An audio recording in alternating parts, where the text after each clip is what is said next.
Good afternoon and welcome to the second day of the 2020 OCAA Women's Basketball Championships. They are taking place at the beautiful Sportsplex on the campus of St. Clair College in Windsor, Ontario. Hello everybody and welcome to the second day of coverage here on We Digital Productions. My name is Dominic Papa. Certainly glad to have you along for the ride here today. We are down to the final four teams. It's going to be a great day of basketball. Two semifinal matches here about to unfold. Let's look at and see how these teams have arrived here. It all started yesterday afternoon with 4 games. It was the Algonquin Thunder winning game number 1 over the Lambton Lions. You see the score there, 66-52. The Fanshawe Falcons then followed that game up with a victory over the Durham Lords. So it's the Falcons and the Thunder in our first semifinal here. And then on the other side of the bracket, you had the St. Clair College Saints winning the 6 o'clock game last night over the George Brown Huskies. And the Humber Hawks took care of business against the Sheridan Bruins. So later on today at 6 o'clock, it'll be the host team, the St. Clair College Saints, taking on the Humber Hawks. That is the other semifinal match. So all 4 of these teams have qualified to play at least for a medal. Of course, all 4 of these teams want to play for the gold medal tomorrow afternoon. That sets up that story and how we arrived to this point. Let's take a look at our first game here this afternoon. Of course, Algonquin taking on the Fanshawe Falcons. You look at Algonquin, an outstanding regular season, a 15-1 mark. They were the East Division champions. Their statistics pretty much number 1 in every category over there. They looked very solid yesterday. Coach Jamie McLean has done an outstanding job with this team. They have come in very focused. Of course, Jamie McLean will face a tougher opponent today. That's the Fanshawe Falcons. He does have a game plan in place, and he feels very good about his team that's going to take care of business on the floor. I think she's definitely one of their key players. Her and Michaela Wright are the 2 we got to focus in on guard-wise. I think our goal right now is to really just frustrate the 2 of them, give them different looks that they haven't seen before, make them have to make decisions on the fly, right? And if we can do that and make them frustrated, I think we take that sort of main engine out of their team. So our girls have been great. Yesterday after the game, they basically handled their own post-game. Like it was great. Like they're in the moment and they're so keeping together right now that I'm pretty confident that keeping them on the ground and keeping them focused won't be hard. But yeah, when those moments come, it's just dial it back in. Reminder of being in the moment together. Keep the focus, we move on. Certainly one of the good guys, one of the premier coaches, Jamie McLean of the Algonquin Thunder, feeling very confident in his team. Of course, their opponent, 17-1 Fanshawe Falcons, no slouch team. They're only the defending champions of this tournament. They won it last year, and they are looking to repeat again this season. Again, another outstanding season for the Falcons at 17-1. Them and Humber battled it out all season long. In fact, their only loss came to the Humber Hawks. They did return the favor at home, defeating the Humber Hawks, so it's very close with the Falcons and the Humber Hawks. They'll get a crossover game here against with Algonquin. The associate coach, Danielle Kerr, she's telling the girls the secret here is to keep the routine the same as if they were playing at home. Yeah, we try our best. We try to keep our routines the same. We encourage the girls to go through the same routine as they would at home. We give them some food for lunch, buy some groceries, give them some time to do homework or to rest or whatever it is that they need. Try not to switch it up too much. But it's a different weekend. It's a championship weekend, so there are going to be a few minor changes, and the girls just have to be prepared for that. So that gives you a little insight into this semifinal match number 1. It's the Algonquin Thunder and the Fanshawe Falcons. When we come back to the beautiful Sportsplex here at St. Clair College, it's the opening tip and the call. Justin Prince and Aaron Sanders with all the action. You're watching the 2020 OCAA Women's Basketball Championships on We Digital Productions. Hey, Herman Moore here, Detroit Lions legend and 4-time Pro Bowl player. Hey, get your tickets and join me for the 15th Annual Westby Awards on Tuesday, March 10th at the Caboto Club. The 15th Annual Westby Awards are brought to you in part by Unifor Local 444, Lucier Glove and Safety, Hotham Building Materials, AM 800 CKLW, and We Digital Productions.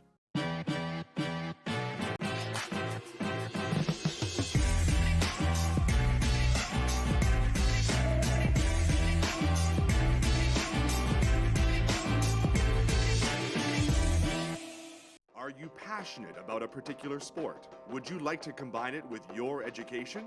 Are you thinking about a career in one of the many rewarding construction-related trades? Do you love subjects like science, technology, engineering, or math? Take a look at the academies of the Windsor-Essex Catholic District School Board. You'll be glad you did. And years from now, you'll look back on your high school days as the best times of your life. The academies of the Windsor-Essex Catholic District School Board. We're with you all the way.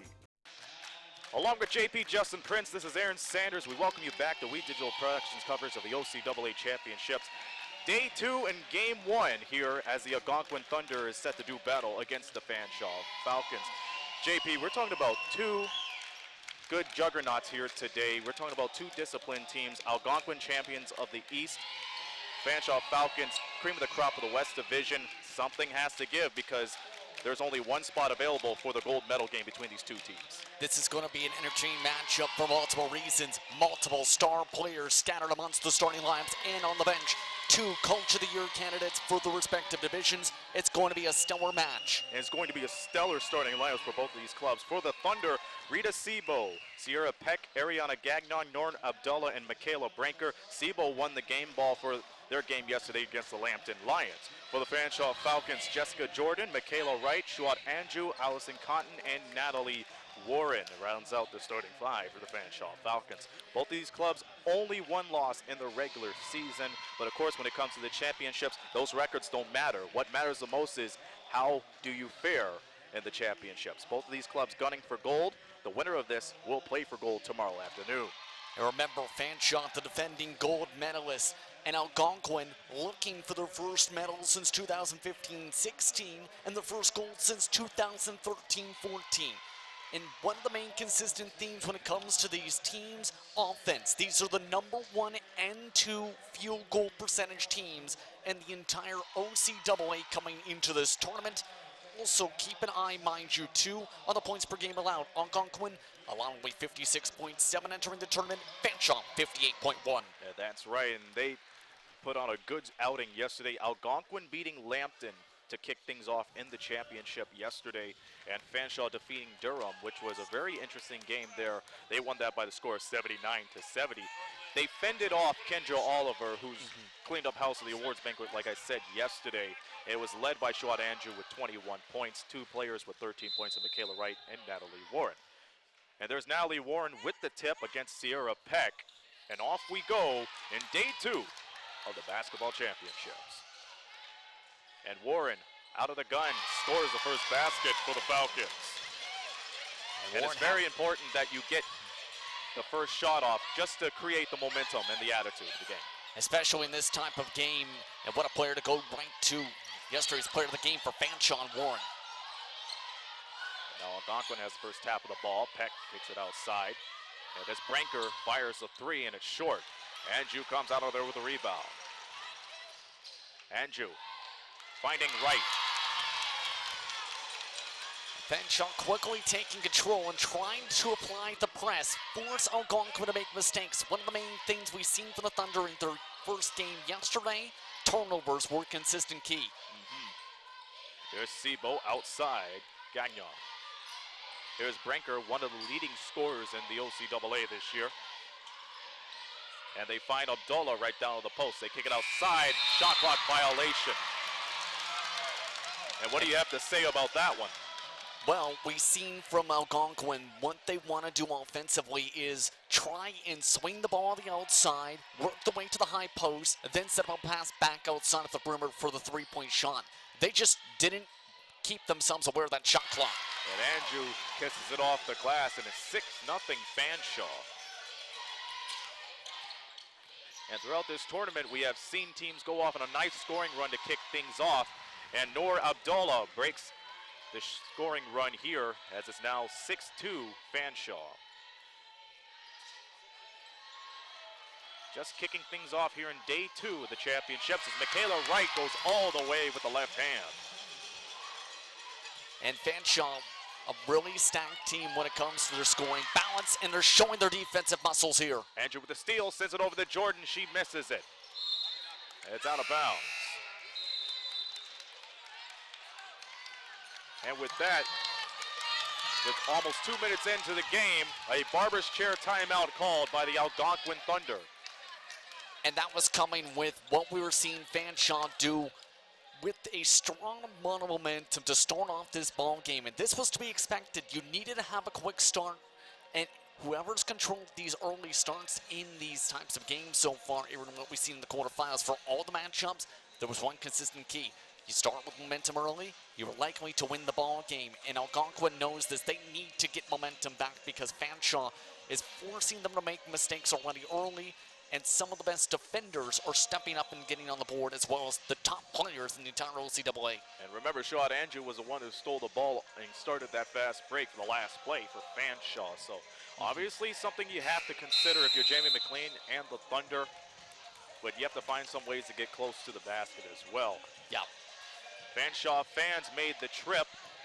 We see one of their former players, Laura Berry, right in the middle. So it's easy for them to come right down the 401 to cheer on the Fanshawe Falcons. It's only a 2-hour difference from point A to point B, but it's always good to see the fans out here in support as they look to see their team win gold. Andrew's shot is missed, and Sebo comes down with the board.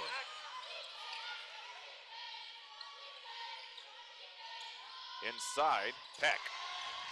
And that was where they went many times yesterday, the Algonquin Thunder did. They usually have swung their offense through Peck in that high post. That time, no defense. She'll take that mid-range jumper every day. And that cuts the lead to 4 as Jordan has the ball outside.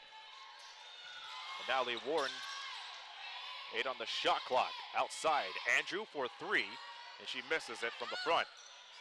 Sebo picks it up. And here's Severin off the mark.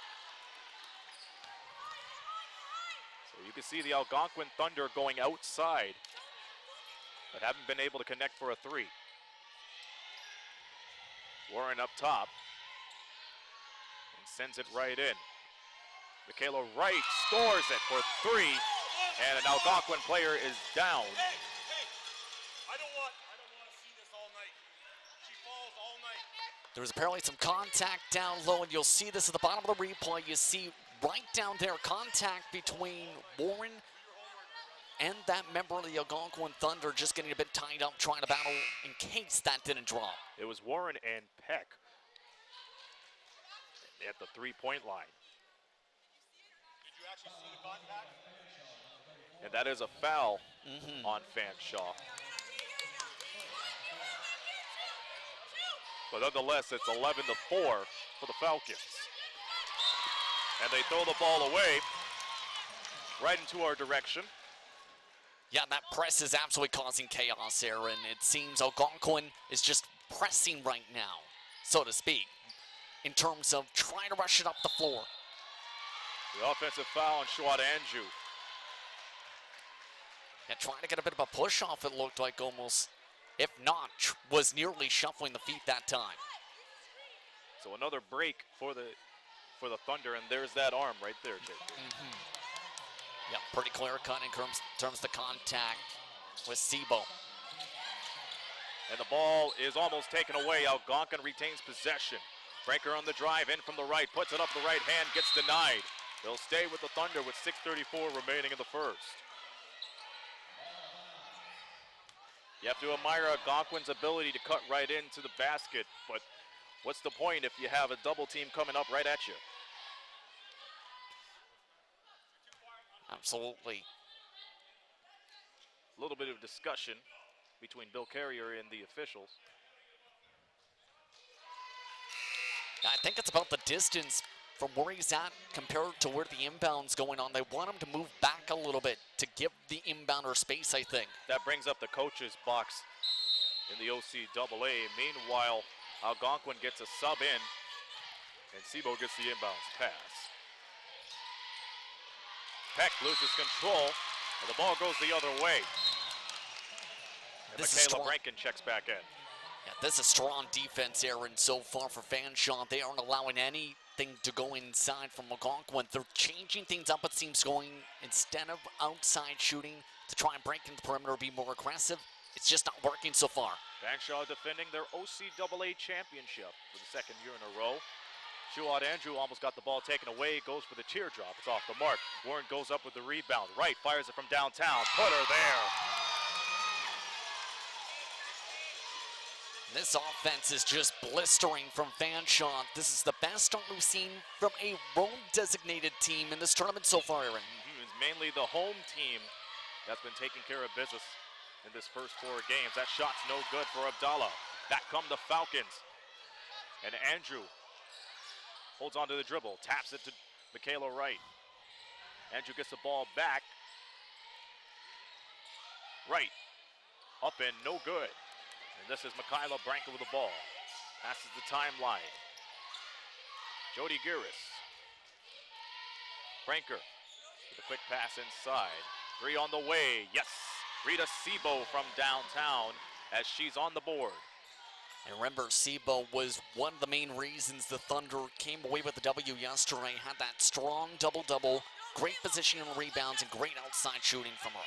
They counted that as a long 2, so it's 14-7. The shot is good as Jessica Jordan knocks it down. Full court pressure from Fanshawe. They're not letting up. Here's Peck. In and out. Warren with the rebound. Algonquin not finding answers, trying to break Fanshawe's press. Right, dribbling over Branker for the easy deuce. And I wouldn't be surprised to see another barber's chair timeout eventually, because this is not the start Algonquin was looking for, to say the very least, on defense. Big difference from last night as Branker's shot goes in and out, gets her own rebound, looking for the foul, but will not get it, but they will get the ball back. Halfway into the first quarter as Mackenzie Van Dyke and Ashley LeBlanche comes in. Meanwhile, for Algonquin, they get a couple of substitutions. Yeah, you see right there on the replay, Branker, I think it was expecting someone to rotate into the middle of the key and come and pick up the player for the defense. Didn't come.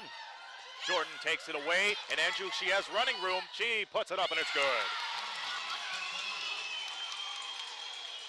And remember, this is a team that averages 82.8 points per game. They're almost on pace of that average.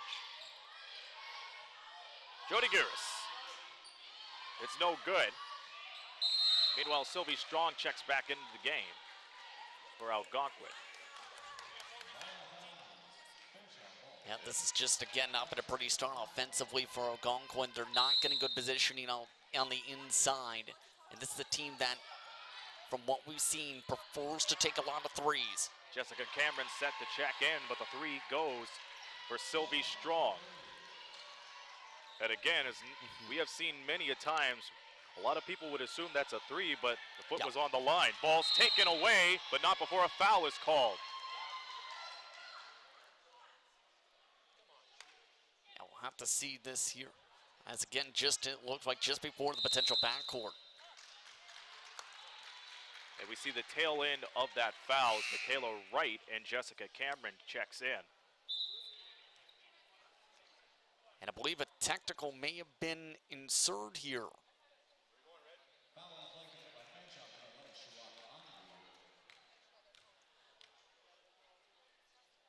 It appears to be a technical Yeah. foul, JP. Yes, that's what I was just saying there. That bench had been getting a little bit emotional with some of the early plays here. But you need to keep your cool in this type of a tournament. In past events such as this, at the high school level, at the professional level, we've seen teams lose games because of technical fouls building up. Yeah, the emotions can cost you, no question about it. In this championship, we have seen hustle, and we've also seen emotions as Sebo misses the 3. Branker tries to go for the rebound, but it's Jessica Jordan who swats it right down. There is the counterpoint, though, that some coaches believe upon and some players live upon, is there's the chance you can fire up your squad in those type of situations, too. Foul on the floor with 3:26 to go.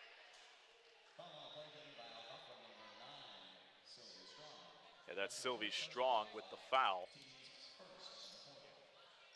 And that's only their first team foul of the first. Hand off to Wright, going one-on-one with Sebo. Right outside. Into Jordan, 3 on the shot clock. Outside. LeBlanche goes in and out. And it stays with Fanshawe. You see Algonquin just overcommitting off that loose ball. Exactly. Just didn't squeeze the ball when it went in their direction. Just batted it straight out of bounds. You need to grab those types of rebounds. Fanshawe gets another chance at it. Algonquin's defense becoming more pesky. And this is a perfect opportunity for them to capitalize defensively. They need some options now.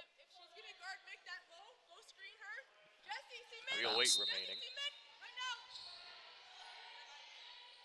Jordan the inbound.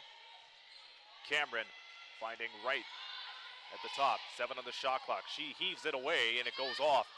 LeBlanche with the rebound right from behind. Cameron tried to pass it down low, but it's batted out of bounds. And this possession's now lasted somewhere around 40 total seconds, give or take, when you add up all the times.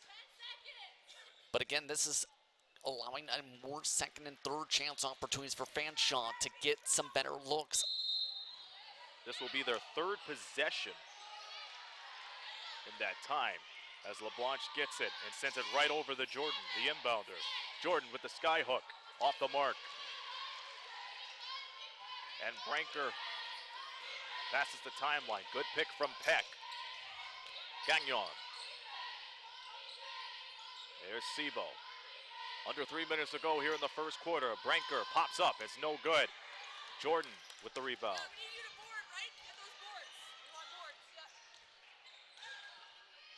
Right guarded by Sebo. Gets the pick from Van Dyke. Now she gets the ball, hands it over. Shot's no good. Loose ball on the floor. Algonquin gets it courtesy of Sierra Peck. And Sierra Peck has been one of the guiding lights here in the first quarter for Algonquin. Yeah, active. Branker loses control of the ball. We have a tie-up.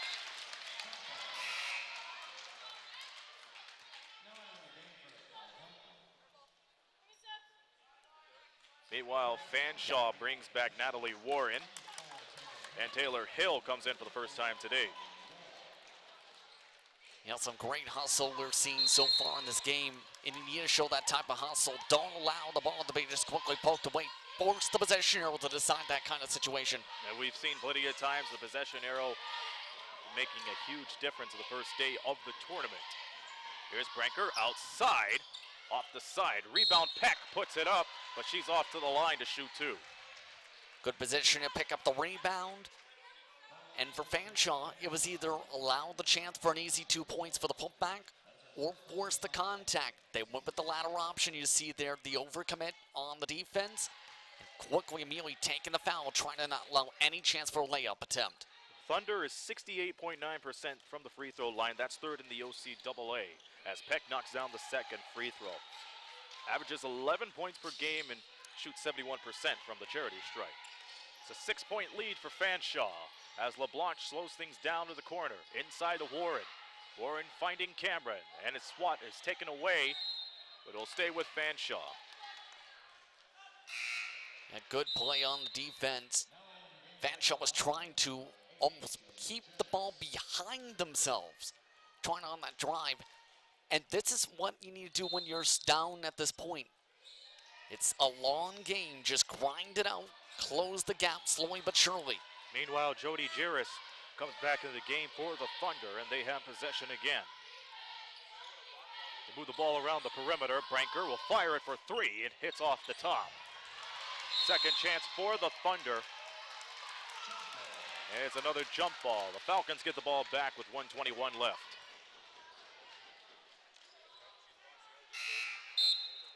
Yeah, just again a battle for the positioning. 2 players going to the right, same spot at the same time, battling for the rebound, 50-50 situation. And here comes the press now for the Thunder. Allison Cotton back into the game for the Falcons as they break the press. Here's Wright with a crossover dribble inside to Warren. It counts and a foul. And that's what you want to see. That was as the press was starting to back up for the Thunder, as everyone trying to commit to their spots, Wright just able to carve through the defense, and seeing that space, Warren just was able to chase her way right to the bucket for the layup attempt. She picked up the continuation too, and that's the three-point play as she was able to get that down. It's 23-14 with about a minute to go here in the first quarter. Day 2 of the OCAA Basketball Championships from Windsor. Abdullah fades away, and a beauty. So Abdullah gets 4 points as we're under 50 seconds. Fanshawe moving the ball around rapidly as Warren finds Cotton for the deuce. This is great press breaking right now we're seeing for the Falcons at this point. Same thing we've seen in the previous play. And that would be a foul on Cotton. And that'll be the third team foul.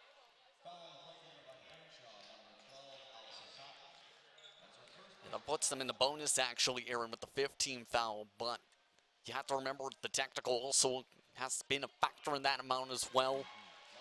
Just 2 personal fouls in comparison's sake for the Algonquin Thunder. It's interesting to see Algonquin go to the line more. They're still perfect from the free throw line as they knock both of them down. Make that 6 for 6. Matter of fact, both of these clubs shooting perfectly from free throw line. Even though Fanshawe has only had 1 trip. Foul on the floor. And this time it will be Algonquin's 3rd team foul. 7-point Fanshawe lead with 28 seconds to go. 4-second difference, shot clock and game clock. Hill driving into the right, and it's taken away. Ariana Gagnon. The shot clock is dead, as here's Branker to the half-court line. Guarded by LeBlanc, gets the screen. 5 seconds to go. Pass inside, it's taken away. There's LeBlanc, she makes a wish, and it almost goes in, but that's the story for the first quarter. Algonquin with a strong run in the final 2 minutes, but it's Fanshawe who has the 25-18 lead at the end of 1. Second quarter coming up. Hi, I'm DJ Smith, head coach of the Ottawa Senators. For the best in local sports coverage, We Digital.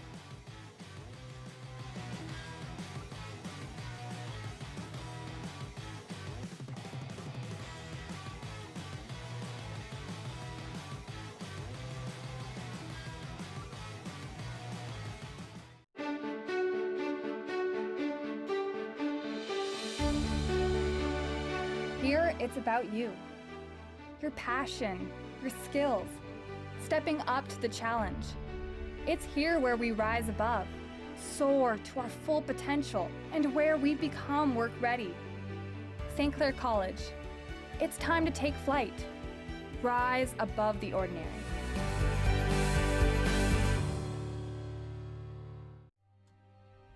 Like our champions, we know what it takes to win. Every day we put on our uniforms and we strive to be the best.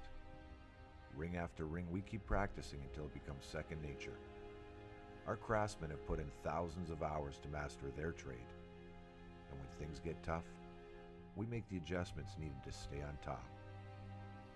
Baron Championship rings. This is who we are. We're back on We Digital Productions, the 2020 OCAA Women's Basketball Championship. Day 2 as the Fanshawe Falcons lead the Algonquin Thunder 25-18. I'm Aaron with JP Justin Prince of the Mont On Time Express broadcast booth. And the Algonquin Thunder, a really slow start to the first quarter, but they were able to finish off on a strong note. What can you take away from the stats in the first 10 minutes, JP? Well, a couple things to take away there. First things first, it's pretty clear that the defense for Fanshawe seen that game yesterday and quickly forced Algonquin out of their comfort zone, forced them to play their own game, in turn forced the Thunder to try and go inside. Thunder responded by trying to go with a grinded out type of style offense.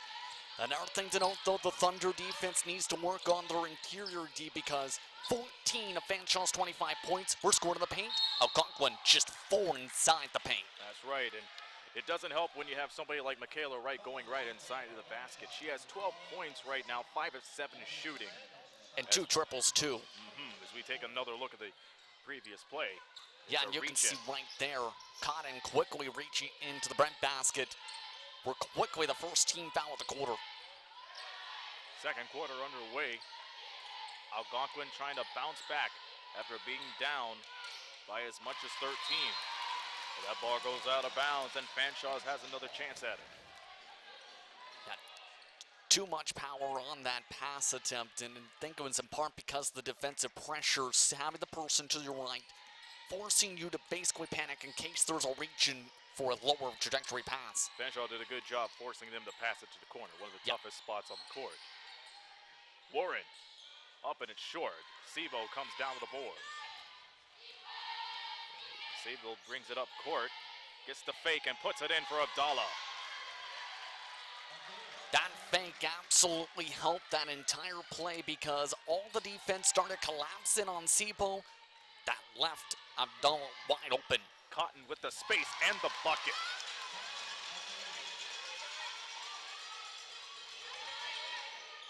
(27-20) the score.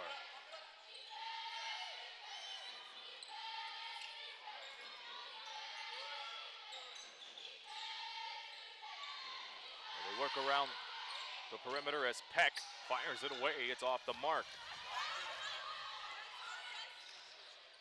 Jordan with the rebound. And Jordan sends it to Wright. Right at the corner, guarded by Sebo. 10 on the shot clock. Try to look for the pass. She hits the floor. Jordan from outside. Put her there. And I was about to say, solid defense because could see that play coming. That swing around the pick. However, because she couldn't keep the ball, it actually made it even more of a better play for the Fanshawe offensive set. Sebo brings it right near the free throw line and gets the tough shot to go. Yeah, now this is the type of offense the Thunder needed. Start to take advantage of the defense. They're starting to adjust a little bit now to what Fanshawe's been showing them. It's an 8-point game. Remember, they were down by as much as 13. Right on the dribble, fires off with the left hand, and she banks it off the glass. Similar play on as the previous time by for the Fanshawe Falcons. That time, Wright just got enough space to go for the drive version of it. Branker misses the floater. Cotton is there at the rebound.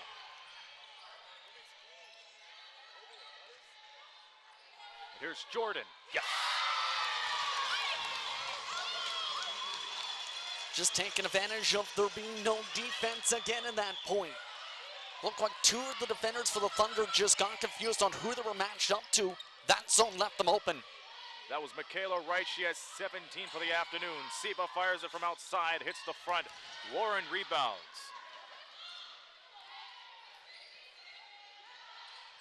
Sebo guarding Jordan, finding Wright again. Can she make it again? She can, as she puts it there. Back-to-back threes from Michaela Wright, and that brings a barber's chair timeout for the Algonquin Thunder. Once again, where's the defense? Her matchup focused on trying to keep an eye on Warren. And it's either let Warren cut to the basket or let Wright go up for 3. And in turn, they chose the triples from a top 10 three-point percentage shooter in the OCAA this season. That brings the Fanshawe Falcons three-point percentage up to nearly 56%, 5 of 9 from downtown. Take a look at Jamie McLean's huddle right now. What are you saying to your girls? Well, for Coach McLean, I think at this point, you need to be able to keep control. This is the top team of the East Division, as you see in the standings, for example. This is a team that only had 1 loss the entire campaign. I think at this point, you're trying to, again, tell them you cannot lose focus. It's a run, yes, but you have to keep your composure. If you allow Fanshawe to get an open run like we just seen, it's going to be difficult to come back from. So at this point, you need to lock down your perimeter defense now because Fanshawe is poking holes in it, especially up at the top, and put a double team, I think, even on players such as Wright at this point, because I think single single man coverage or zone coverage, such as a 2-3 zone, Fanshaw's just taking advantage of it every single set. And Algonquin's the only team in the East Division that is left in the tournament. The rest are all from the West Division. So they have to find themselves out of a 16-point deficit as Sebo sends it over. And Peck gets the set shot to go from near the free throw line. Yeah, and she seems kind of like one of the options for the Thunder when the play starts to break down the outside. It seems go to Peck as the next option. What a move from right, but she misses the finger roll. Back come the Thunder. Rita Sebo, guarded by LeBlanche. Goes for the Euro, floats it up, and that will send her to the line to shoot a couple. Yeah, there was a lot of bodies on that part of the floor, and I think she might have seen the chance to drive and draw that contact. Yeah, right there, that up and under, just gets contact to the left side of her body, brings herself to the strike. She's been a master of the Euro step since this tournament began. She knocks down the first free throw. Rita Sebo, her 4th year from Quebec, 74% from the free throw line, as she knocks down both of them. And Sebo was also named the East Division first All-Star, too, in the banquet a couple of nights ago. Yeah, along with Branker, and she's absolutely a talented player, not just when it comes to her scoring. 55% for the field and throughout the campaign. Good from out beyond the arc. What a feed inside her right, as it's 40-26. It is taken away from Jordan, but Sebo gets it right back for the Thunder. And it's tapped out by Jessica Cameron. It stays with Algonquin as we're almost halfway into the second quarter. Michaela Branker checks back in. I think Algonquin's pressing at this point.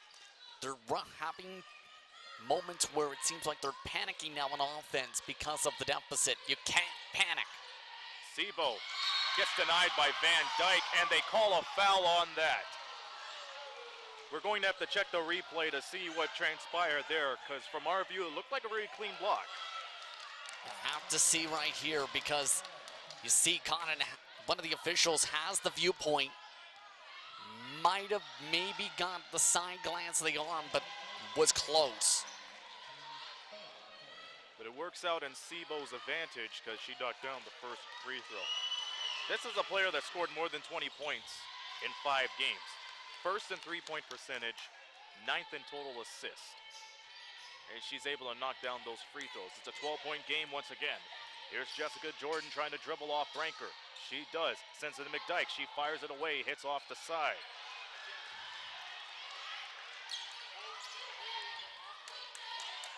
.5:12 to go in the half. Sebo feeding Peck, and she puts it in. Good play to go to the low post, had the single man coverage, and got the second defender to switch over to the cutting player to make them think that was the option. Jordan's shot from outside is no good. Wright picks up the rebound.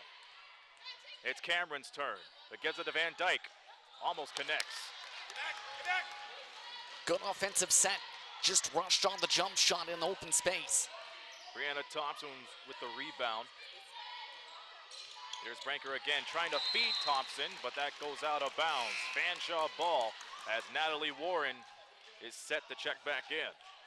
We have a quick conference, and the official rule has been overturned. It will stay with Algonquin. Yeah, I was going to say, that looked like it went off the fingertips of a Fanshawe Falcon out of bounds there. And Dominic Papa will have Danielle Carrier, the assistant coach of the Fanshawe Falcons, coming up on the We Digital halftime report, which is 4 minutes and 24 seconds away. Peck finding Abdallah. She misses it. She just got back into the game, but that would have been a good look as the Falcons bring it up court. Right to Warren. And Sebo picks it up, and Abdallah is down. And she will slowly come right back to the other end of the court. Sebo fires away, too many steps. Yeah, pivoted to right foot, it appeared, from our angle when trying to go for that step back. And that defense was just smothering her in that situation, kind of forced her to rush for the step back, and in turn forced the travel. Fanshawe did a good job putting that coverage right on her. And now they have a 10-point lead. Anjou guarded by Sebo. Jordan dribbling right inside in from the left. Thompson almost takes it away, but Fanshawe keeps the possession. That's Brianna Thompson, her first year from Orleans, Ontario. Played 15 of the 16 games in the East Division this year. Anjou met by the double team. 6 on the shot clock. Warren going to work, and it's poked away by Peck.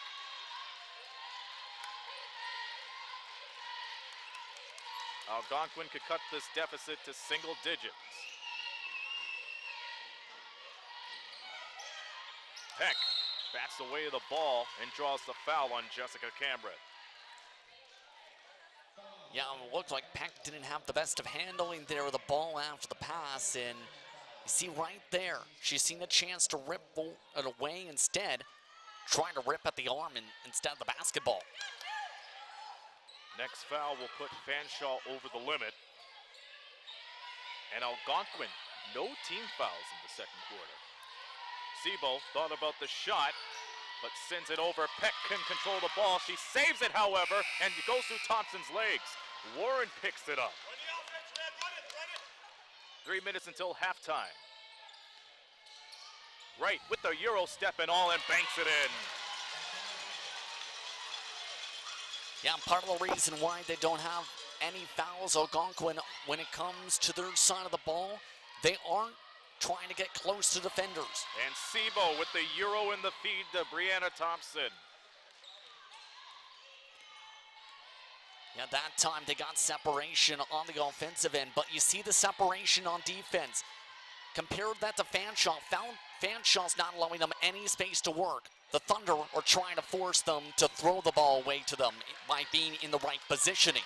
And Algonquin was able to force them to shoot a 3. They have the ball again, 2:13 to go. Top side, Sierra Peck. Peck driving, puts it up and fouled. Free throw line, and they will be in the bonus for the next 2 minutes and 5 seconds. This might be one of the ways for them to get back into this game. 3 different defenders down low, and Peck was smothered the second she crossed inside the three-point line. At that point, nothing you can do but try and prevent the easy bucket if you're LeBron. Sierra Peck knocks down the first free throw. 71.2% from the line is Peck. Had a double-double and scored more than 10 points in 10 games and played all 16 games. The second free throw doesn't go for her as Anjou brings it up court to the far side. Gets the crossover dribble on Branker, flips it up. It'll stay with Fanshawe. Good defense from the Thunder, especially Peck, as Anjou was able to step through the defense, but Peck just was able to deflect it out of bounds. Under 2 minutes to go in the half. The shot is good as Jessica Jordan knocks it down. 44-33. Sophie Strong set the check back in for Algonquin. There's the 3. It's off. And Warren with no problems at all getting the rebound. And Anjou loses control of the ball. That's a rare mistake from Fanshawe. Yeah, too quick on the pass, but on the previous play, I liked the shot selection that time, but the extra pass for the open 3. Just couldn't get the proper release on that one. The winner of this game will go play for the gold medal tomorrow afternoon at 3. The shot is no good, but there's a whistle down on the post. And that is not good.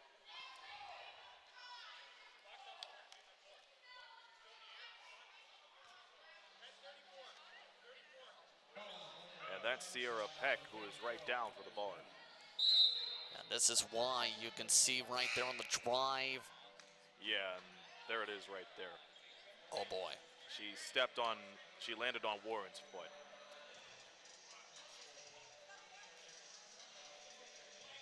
And Sierra Peck was having a good game, no doubt about it, for the Algonquin Thunder. Semi-final number 2 is at 6 p.m. The Humber Hawks will play against the St. Clair Saints. The winner of that will play for the gold medal tomorrow. The loser of that game will play for bronze tomorrow as well. So be sure to stick around for game 2 of our semi-final matchups here on We Digital Productions.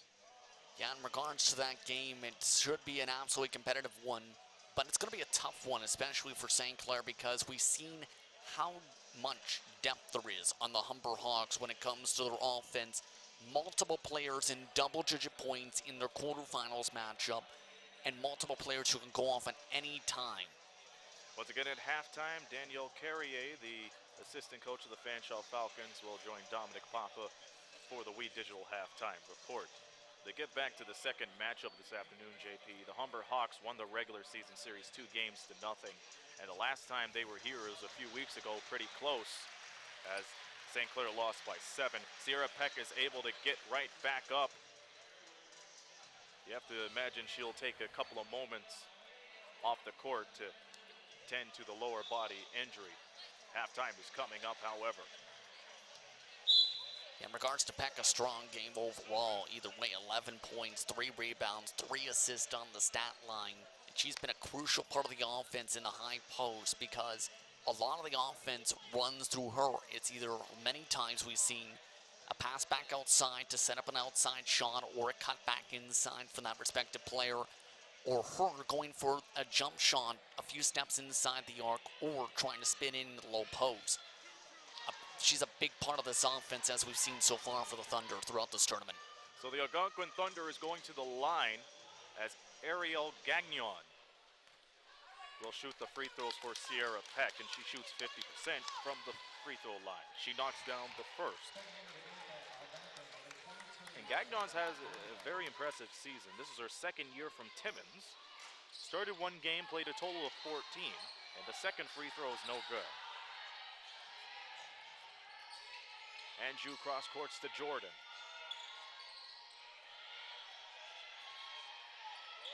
Jordan feeds it, 2 passes later, it's over to Anjou. 8 on the shot clock, she's driving right in from the left. Falls away, it's off. Van Dyke tried to go for the rebound, but Sebo out-rebounds her. Final minute of the play here in the first half. Have to think smart on this one. And here's Strong, spins around, fades away, off the mark. And Jordan sends it to Anjou again. She weaves through the defense as LeBlanche floats it up off the mark. In good positioning from Brianna Thompson for that rebound. Sebo in the Thunder trying to cut this lead into a single-digit lead. Shot clock, game clock, 7-second difference. Shot clock at 9. And Algonquin heads back to the line. Yeah, and Branker, we've seen that play a couple times this tournament. When she gets the ball at the top, the first option is go for the triple. The defense was there quickly, though. She elected to try and go for the drive, and right there, that swat with the right hand, too much contact, allows Branker to go to the strike.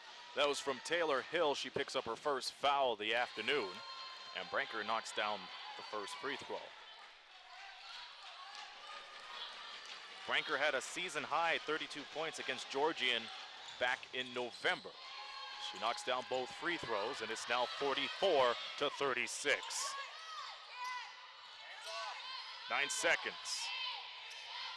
Jordan the Van Dyke tries to feed it into Hill, but it's taken away. 2 seconds to go, and they will hold it. And that ends the first half as the Fanshawe Falcons lead the Algonquin Thunder 44-36. Stand by for Dominic Papa and the halftime report. That's next.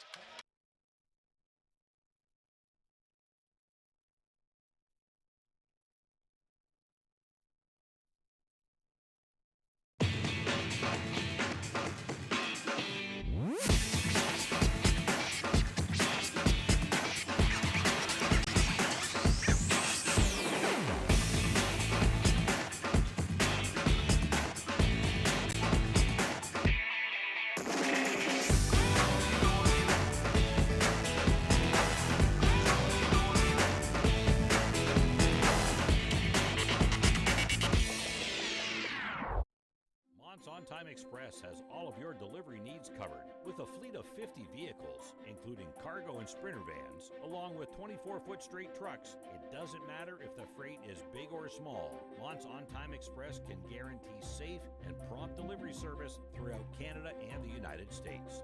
Licensed to broker freight throughout North America, Mont's On Time Express features same-day delivery service, along with a state-of-the-art dispatching system and live GPS tracking assistance. Mont's is fully insured and Canadian bonded and has certifications with FAST, CTAT, PIP, and SmartWay. Mont's On Time Express is open 24 hours a day, 364 days a year. To get your delivery moving, contact Mont's On Time Express at www.montsontime.ca or call toll-free at 877-250-8282. Welcome back to our halftime report here at the St. Clair College Sportsplex. We continue our coverage of OCA Women's Basketball Championships. Danielle Carrier is a third-year associate coach with the Fanshawe Falcons. And Danielle, what a great year for your team again. 17-1. You're on the brink of getting back to a championship games, and you're the defending gold medalists. What's it like being part of a team like that? It's something special, really. We've got a great group of girls willing to leave it all on the line for their teammates and for us. We work really hard in practices all year long. It's a great atmosphere, a great culture we have here with the program, and it's exciting stuff. Coach Carrier, Bill Carrier, he made it clear that this is all about team. How much of that is emphasized throughout the year, and how do you make it all team? Well, we're together hours and hours of a week throughout the whole school year. It's a very long season, and so we really encourage the girls to see this as their second family, because really we spend a lot of time together, and if it's not team first family attitude, it's a really long season and it's hard for us to be successful. It's building a culture, and you look at the Fanshawe culture right now, Danielle.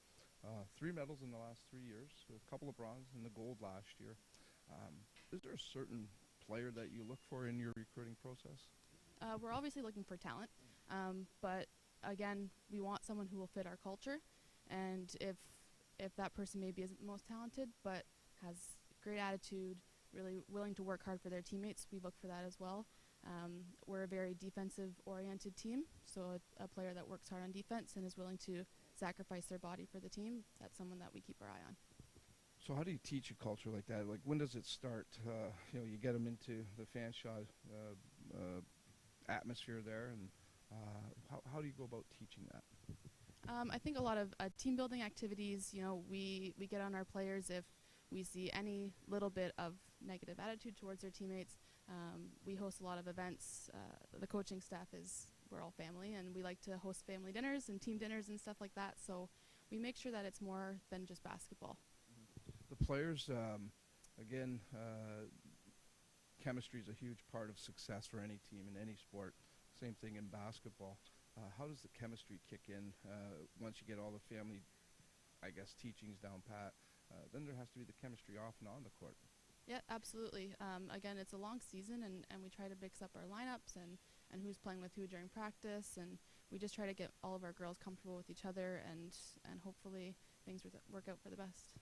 You always seem to get a blue chip player at Fanshawe. I've been following, watching the OCA basketball for a few years now, and this year is no different. You got a young lady by the name of Shuat Anju who's pretty special. She's a pretty good player. Getting those type of players and knowing that they're going to be that blue chip player that can carry Fanshawe. Where do you find that? We get lucky sometimes, to be honest. Chua, a native of London, I actually went to high school with her. We were lucky that she had made her way back home and chose to play with us at Fanshawe.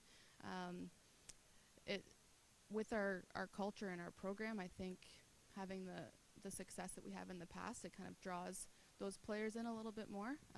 So again, we've been lucky to have some players show interest in our program. Yeah, and again, you look at this year's team, and the depth is there, the talent is there. What type of a stamp do you put on this team? Like I said in the beginning, we're a pretty special group, and I think if we work together and we run our stuff and we play like we can go a long way.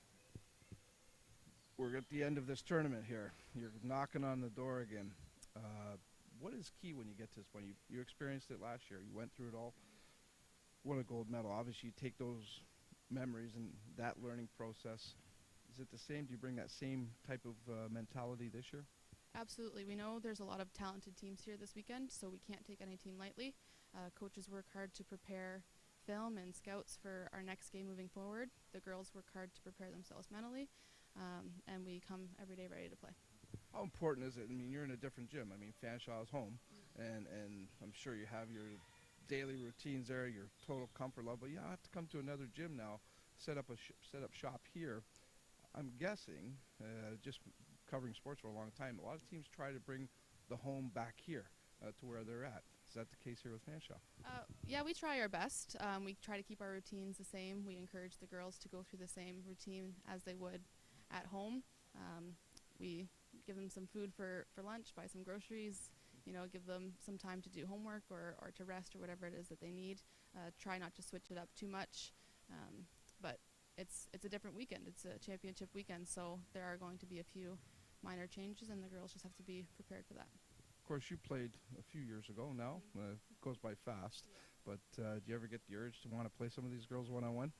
Absolutely. Sometimes I jump in at practice if maybe we're short a few bodies or looking for an extra player. It's always nice to get back out there, but coaching is the next best thing, and I'm happy to share my experiences with them. Do you beat them? Sometimes. Okay, good stuff, Danielle. Congrats on everything. Good luck the rest of the way here. Appreciate you giving us some time here today. Thank you so much. Thanks. Danielle Carrier, the hardworking associate coach of the Fanshawe Falcons. We're going to take a quick time out. When we come back, we'll continue our coverage of the 2020 OCAA Women's Basketball Championships on We Digital Productions. Hey, Herman Moore here, Detroit Lions legend and four-time Pro Bowl player. Hey, get your tickets and join me for the 15th Annual Westby Awards on Tuesday, March 10th at the Caboto Club. The 15th Annual Westby Awards are brought to you in part by Unifor Local 444, Lucier Glove and Safety, Hotham Building Materials, AM 800 CKLW, and We Digital Productions.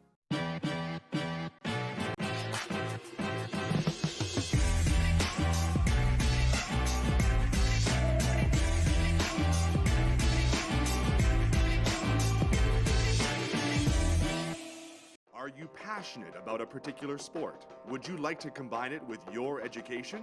Are you thinking about a career in one of the many rewarding construction-related trades? Do you love subjects like science, technology, engineering, or math? Take a look at the academies of the Windsor-Essex Catholic District School Board. You'll be glad you did. And years from now, you'll look back on your high school days as the best times of your life. The academies of the Windsor-Essex Catholic District School Board. We're with you all the way. Windsor, Ontario, the 2020 OCAA Women's Basketball Championships continue on here. This is semifinal game number 1. The Fanshawe Falcons taking on the Algonquin Thunder. We're at halftime. The Falcons have grabbed an 8-point lead, leading 44-36. Royal Church, our basketball insider, is joining us here at halftime. You're enjoying this game, aren't you? I am very, very much, Tom. Oh, yeah. I'm watching two of the outstanding coaches in the country. I'm watching a very disciplined set of teams go at it. They don't make mistakes. They run their stuff the way they're supposed to. And they're obviously two teams with tremendous IQs. Mm-hmm. Let's get right into some of the highlights, Royal, and take a look at some of the action. The one girl that I know Coach McLean of Algonquin was concerned about was Michaela Wright, and she's full value. I mean, she's hitting threes. Michaela Wright is one of those players, Dom, that you don't notice if you're just the average fan coming to a game for the first time. She doesn't stand out. She does everything quietly, but everything well. 24 points and a half. She doesn't do that very often, but often enough that you do have to be concerned about her. I think it's not necessarily, there she is again, Dom, going to the hole, dishing it off to Natalie Warren, who scores. She's just the heart and soul of that Fanshawe team. Here she's going to set her up for a three. And again, as you mentioned, 24 points in that first half. Pretty impressive by Michaela Wright. I think she made 3 threes in a row, Dom. Yeah, she was impressive. And of course, for Algonquin, Peck and Sebo are key players. There's Peck getting a couple of baskets. She's inside, getting inside. She's getting some good looks at the rim, Royal. Yeah, she's a nice player. She played well yesterday for him early in the game, got him off to a good start. They're such a solid team. Of course, you and I both have met Jamie McLean, and we were both impressed. Outstanding He's man. just a great basketball mind and a wonderful person. And he made a quote to both you and I about he looks for players with great IQs. And his players are smart and they know how to play the game. Here's the numbers from the first half. Just a quick glance at them. You look at the free throw differential, Royal. Algonquin's been at the line 16 times. Fanshawe just one time at the line. Pretty interesting that way. I think Bill Carrier's a little frustrated at that, Dom, because they've got an 8-point lead, but this Algonquin team are hard to shake, Dom. They just keep coming at you. And they get down 15-16, I think, in the first half at one point in time. Came back. Now they're within 8 points, so they're within striking distance, and it doesn't look like they played very well, what they have. Yeah, no, they're relentless, that's for sure. Yes. And again, they don't fold up. They bend, but they don't break, as they always say. Perfect. The field goal percentage, pretty high for Fanshawe at 50%. 3-point field goals. Again, Fanshawe leading in that category. Yeah. It looks like maybe Algonquin's more of an inside team. Fanshawe is okay with the 3. Yeah, that's sort of the way it's shaping up today, Dom. Doesn't always shape up the way, the way you said about being an inside team or an outside team. I think the Thunder are very flexible, but today their inside game is excellent. Okay, let's get into the coaches' minds here, Coach Church. If you're Coach McLean of Algonquin, what are the girls? What's he telling the girls and emphasizing for the second half? Well, he's got to do something about Michaela Wright.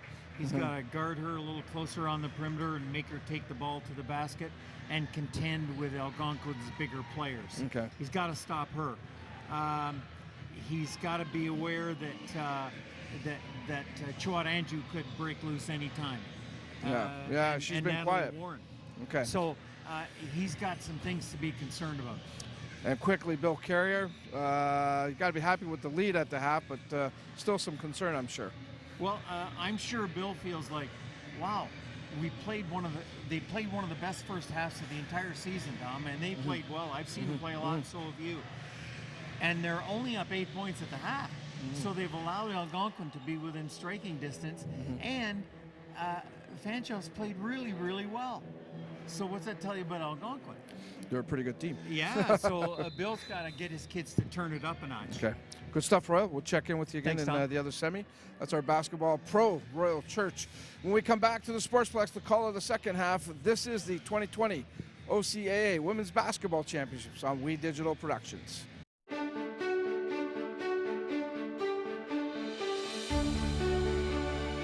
Here, it's about you. Your passion, your skills, stepping up to the challenge. It's here where we rise above, soar to our full potential, and where we become work ready. St. Clair College, it's time to take flight. Rise above the ordinary.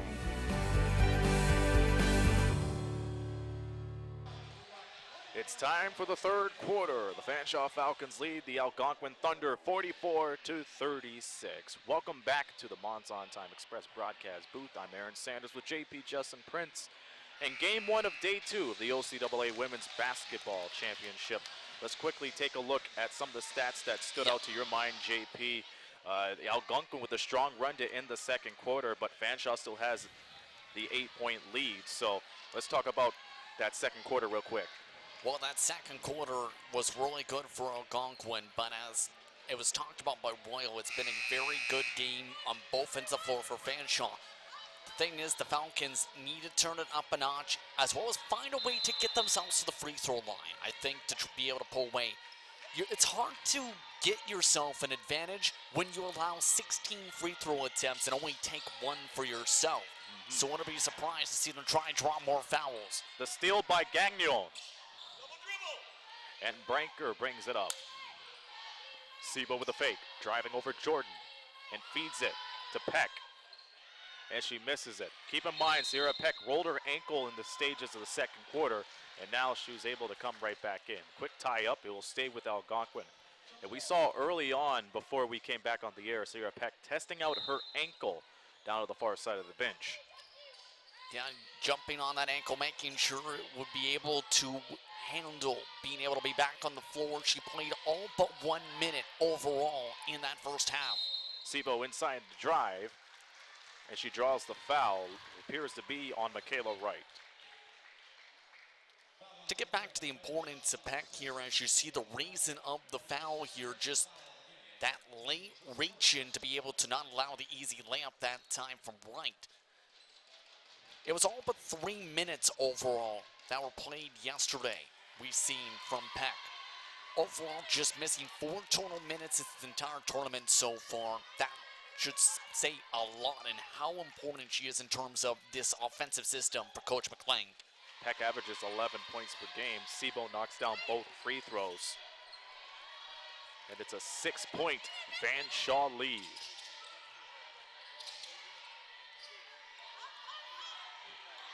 Jordan trying to find Warren, but it's smacked out of bounds by Sierra Peck. And just had the size advantage that time. Peck guarded up against the point guard. With those free throws from Sebo, she ties Sierra Peck for the most points scored in the game so far, 11 for Algonquin. Shot clock winding down. Wright loses control of the ball. And Algonquin could cut this down to a single possession game. Great defense out of the half from Algonquin, and this is something I think they needed to do. Bring some more pressure, some double teams like that. They would like to do it on Andrew to try and break up the offense of the best player in the OCAA this season. Sebo fights through Andrew, puts it up and in over Natalie Warren. And it's a 4-point game. The pass back to Jordan. Andrew for the 3. Yes. Great pass to be able to get some space outside for the quick 3 back. And Gagnon will take a 3 of her own, and it goes. That was the case of a size mismatch there too. Guarded by a big man, just quickly taking 3 before anyone can rotate out or point to their strengths. Andrew outside, no good. And Sebo gets the rebound. Big possession, have to be smart. Peck up and in, and it's a 2-point game as the Thunder cut it down. 47-45. And it's taken away. Algonquin, Peck for the tie. She misses it.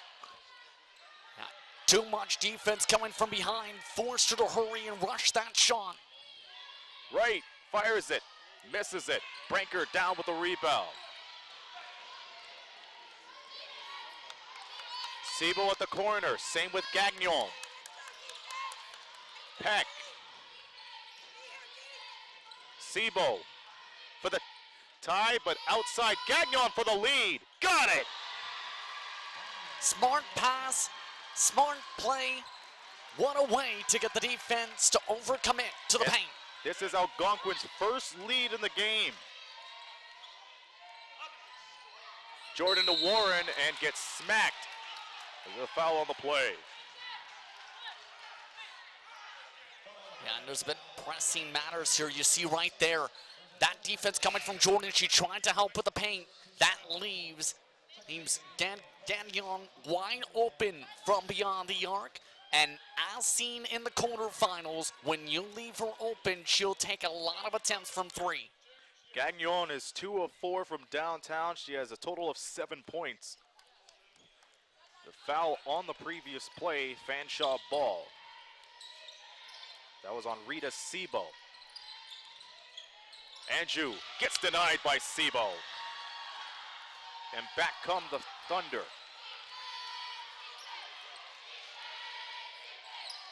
Sebo guarded by Andrew. Spins up to the left side. Kicks it outside. Thompson finding Sebo again. 8 in the shot clock. And drains the jumper. Thunder have all the momentum at this point. And Sebo with the steal to Branker. And it's a timeout by the Fanshawe Falcons. Barber's chair timeout as the Algonquin Thunder find their way back into the game and have their first lead of the game as well. Yeah, good steal and a good fast break executed to near perfection. But man, oh man, having Peck back on the floor, it almost felt like it was a game changer in terms of the Algonquin momentum, especially for a Fanshawe team that was one of the top in the West Division, Aaron. Absolutely. Tied for first place, but remember, Humber got the tiebreaker. 17-1 record, and like I said before, there are 3 of 4 teams that are left that are in the West Division. That includes Humber and St. Clair. Their only loss was from the Humber Hawks, 86-81, but that was at the beginning of the season before they started a fantastic winning streak. Yeah, absolutely. Finishing off the regular season in total with a double-digit win streak, 15-plus victories entering the tournament, including their first-round matchup in the crossover. And we knew Fanshawe was going to be one of the contenders in this tournament. It was just a matter of how they played against teams such as this. What a great second half so far for the Thunder. And the Thunder have outscored the Falcons, get this, 16-3 since the second half has begun. So Fanshawe finds himself in the hole for the first time this afternoon. Andrew sends it over. 2 passes later, inside Jordan. Warren shoves it over, almost lost control of the ball. Jordan through the double team and finds Cotton, who misses the 2.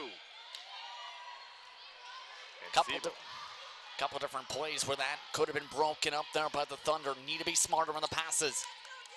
Sebo with a crossover dribble. And she takes the 3 of her own, can't drain it. And 9 times out of 10, Sebo will make you pay from that point of the floor. 2 defenders just switching at the same time, left her open. Andrew with it behind the back and finds Jordan. Throws an overhead to Warren, fades away, and it goes off the top iron. But here's Michaela Branker. Branker dribbling right inside of the baseline and throws it out of bounds.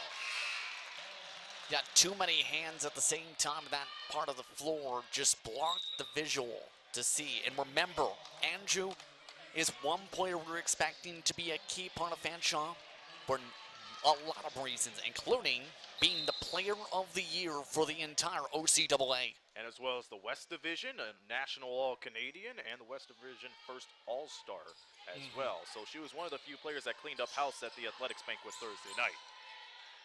Yeah, she actually set a record for free throw efficiency too in the campaign, 60 for 67, Aaron. What a finger roll from Michaela Wright. That was smooth as it can be. Great play by the West Division Defensive Player of the Year that time. And here's a 3. They count that as a long 2 this time as Jody Jiris gets on the scoreboard today. Yeah, put on the line that time, but again, the Thunder starting to get their offense to work. And it's stolen by Peck, who could not control it as it goes right onto the sideline. And Ariel Gagnon checks back in. Yeah, this has been some great defense, but you can see right here, no one covering the corner whatsoever. Everyone was focused up at the top board towards the paint. Where's the defense is all you can say. And that's where you really want to apply the pressure. And we've seen a lot of the pressure coming, forcing them to make mistakes on the outside. The Thunder have now forced Fanshawe to basically go away from that. 54-49 is the score. 4:30 left here in the third. Abdallah to Rita Sebo. Sebo dribbling off Andrew. Foul on the play, no basket.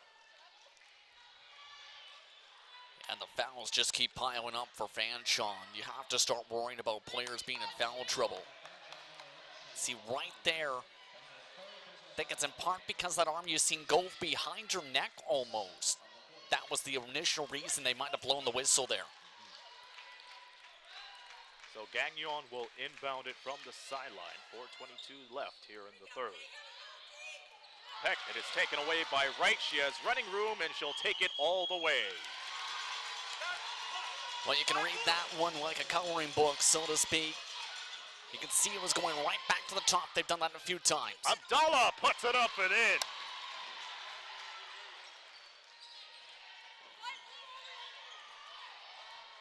We may be in the presence of a shootout here.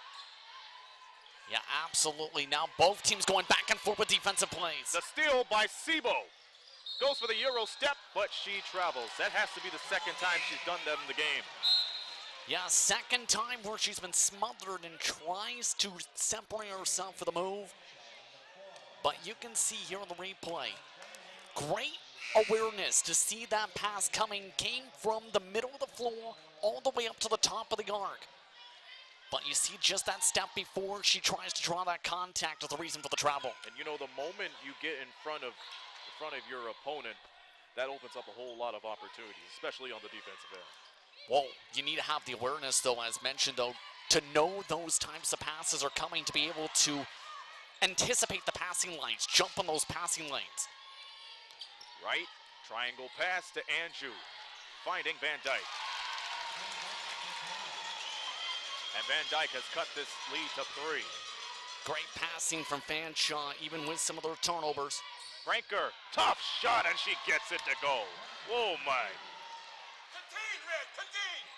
And Algonquin starting to get that their interior plays together. Was expecting to be like this potentially. Andrew driving into the double team, flings it up, no good. And back comes Sibo and Algonquin.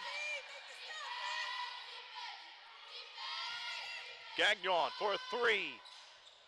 Can't fill it. It's a 5-point game. Wright sets up, fires it, and scores. To see that happening, Wright has been very confident throughout this entire game today, Aaron. One possession game once again. Peck spins around over Van Dyke, but can't get it to go. Fanshawe looking for the tie. The ball goes in the hands of Wright. She has 30. Andrew, leaner, no good. Andrew the rebound, poked around. And too many bodies there as they scramble for the ball, and already Fanshawe looking explanation. You're going to see why here. You can see a bit of an arm grab between Andrew and Sibo right off the ball before the whistle called for those two players tied up. They were caught right up in the low post, so it will stay with Fanshawe with 2:18 to go. Cotton and Peck were tied up in two different instances right there where you could have had the foul pop up. Andrew, the crossover dribble. Finds LeBlanche. Cotton. Back to Andrew, trying to drive. Shot clock winding down and gets rejected by Brianna Thompson.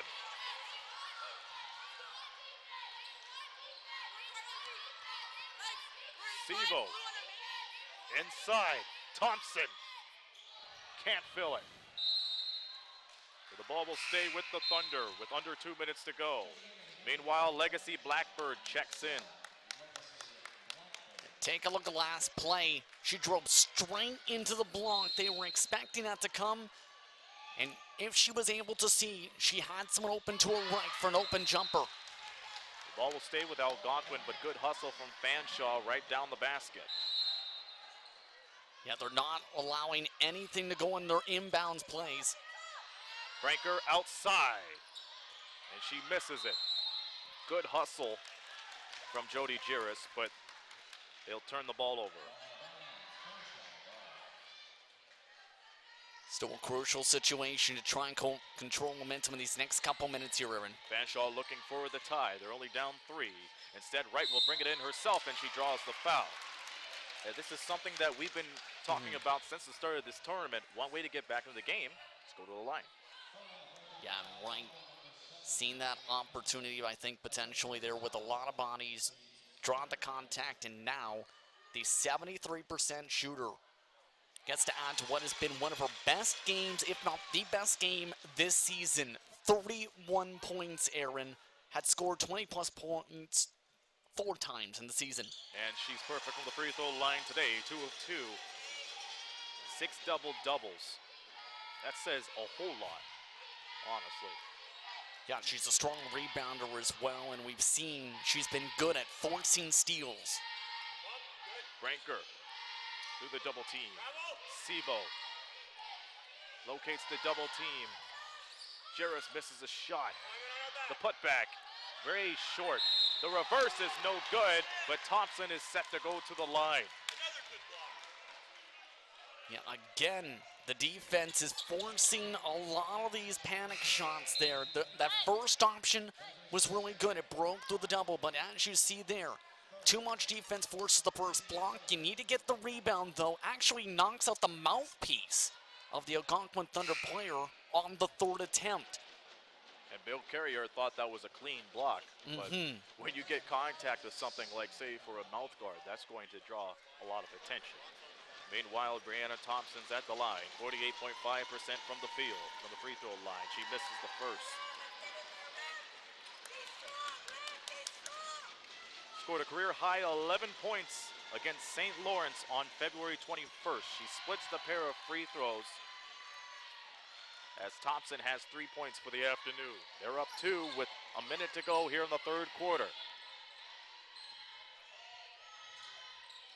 Andrew to Cameron.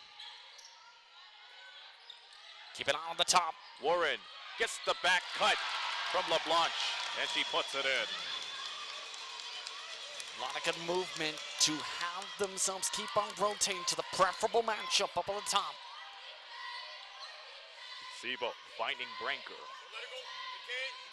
And gets the pass right back. 9 on the shot clock.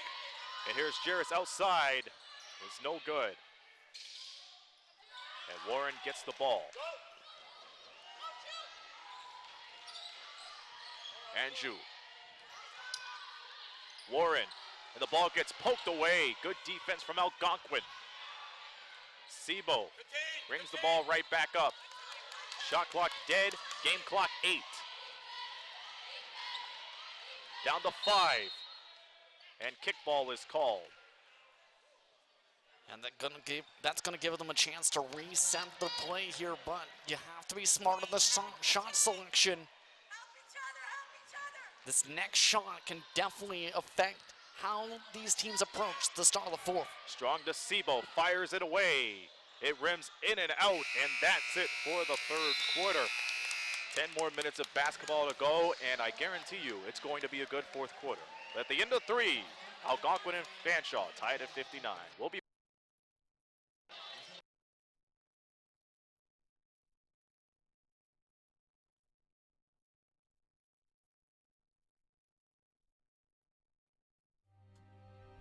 Like our champions, we know what it takes to win. Every day we put on our uniforms and we strive to be the best. Ring after ring, we keep practicing until it becomes second nature. Our craftsmen have put in thousands of hours to master their trade. And when things get tough, we make the adjustments needed to stay on top. Baron Championship rings. This is who we are.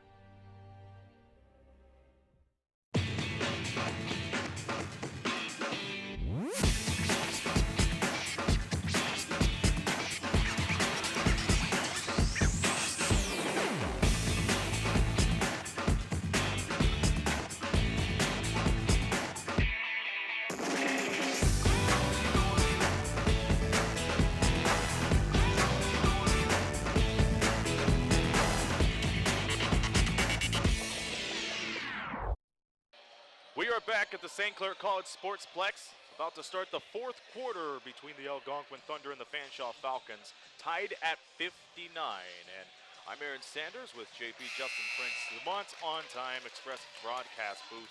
This is game 1 of the semifinals, and it has lived up to the great expectations so far, JP.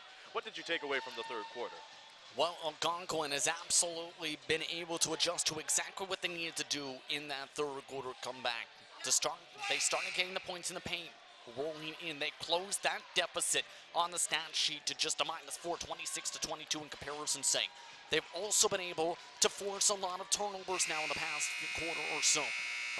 6 turnovers from the Fanshawe Falcons. Of those, that came from a couple of steals for the Algonquin Thunder. 9 total steals, in fact, in that third quarter alone.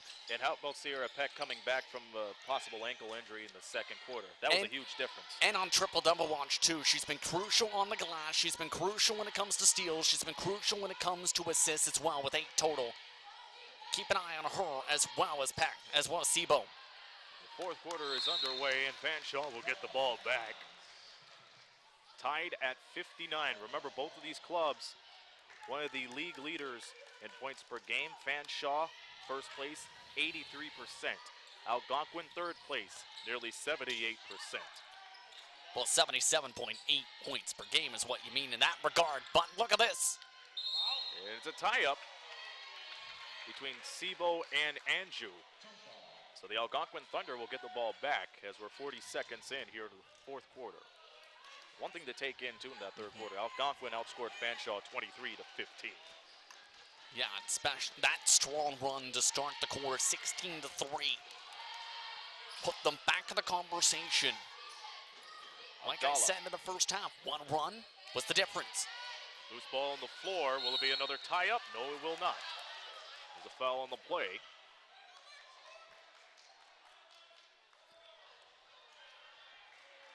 And that will be a foul on Sierra Peck. Her fourth foul, so she has to be careful the rest of the way. A correction, they turned it to her second foul. Yes. But regardless, if she gets into foul trouble, that's going to be an issue. Traveling called on Fanshawe. Yeah, just too many steps, shuffling the feet, one trying to cut into the basket.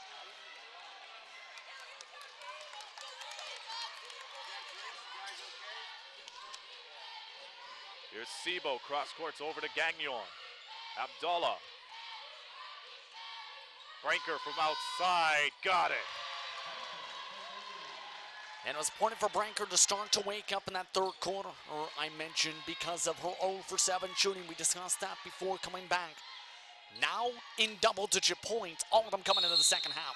11 points and an offensive foul. And a huge offensive foul here. This might turn the tides to the Thunder once again.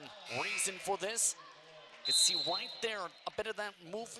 You see a bit of contact there, just the very edge of your screen. Warren didn't center feet trying to set that screen. Sebo made contact with it and turn Algonquin possession.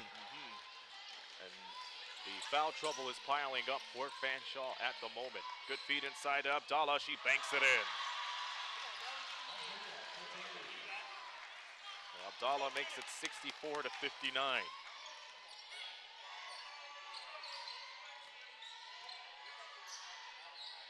Jordan to Cotton. The ball goes back to Jordan. She dribbles right now into the baseline. Branker almost stole the ball, but it goes out of bounds. Great defense from Branker on the cross-court pass. Seeing it was coming into that open space, closed that gap quickly. Right with the ball, gets the fake on Branker. Tries to find Jordan. 3 on the shot clock. It's taken away by Michaela Branker again. Branker to Sebo. The ball gets tapped around and Jordan gets it back. Cross-court pass to right. Gets the fake. Tight ropes the baseline. 2 passes later, it's Anjou getting the step on Sebo. Anjou for 3. Put her there! Beautiful step back to get away from the defense. It's a 2-point Thunder lead. Gagnon. Sebo outside. Off the top. It will be over a back foul. Yeah, and at this point, these teams definitely know these could be crucial. This might go back and forth all the way down to the stretch here. And this is, mind you, with some of these teams, they had some dominating games. This is one of the tightest game action we've seen between these two teams, probably they've had for the respective sides all season. One of the most dramatic games we have seen in the tournament as well. As Andrew drives right inside, gets the elbow, and it's an offensive foul. And once again, the aggression is piling up here for the Fanshawe Falcons. Yeah, you see trying to push right off of Sebo. But she's been trying to do that a lot when she's gotten the ball, when she's trying to go for the step back. She's been trying to separate herself by using a bit of the elbow. And a lot of times, that's going to draw a contact and a foul like that. And with that, Andrew picks up another foul. Second team foul for Fanshawe. Sebo tries to spin around. And the ball gets deflected, and Warren takes it away. Great defense to prevent that pass to the cutting breaker. Wright is up top, guarded by Branker. Jordan gets the ball back. 7 on the clock. Wright for 3. Yes! And she's been doing that all game long, Aaron, from beyond the arc. That time she spun her defender all the way away. She's now 5 of 9 with 35 points. Whistle up top. Yeah, too much contact. With 2 players tied up, it looked like Thompson tied up with, I believe, Jordan. But take a look, you've seen Sebo got spun out of her matchup and elected instead to go inside. No one came back to defend right on the perimeter. They gave up 3 points because of that, and Mackenzie Van Dyke checks back in for the Falcons. But Michaela Wright, my goodness, 14 to 21 from the field, 5 of 9 from downtown, a total of 35 points at the moment. She's 2 points away of tying Kendra Oliver for the most points scored in a game in this tournament. Cross-court pass, Branker gets out of there in time, and the whistle on the play. Now 2 personal fouls in this possession all of a sudden, and now, next foul, puts Fanshawe over the limit. And we're almost 5 minutes into this quarter, and that's something that has to be concerning for Big Terrier and company.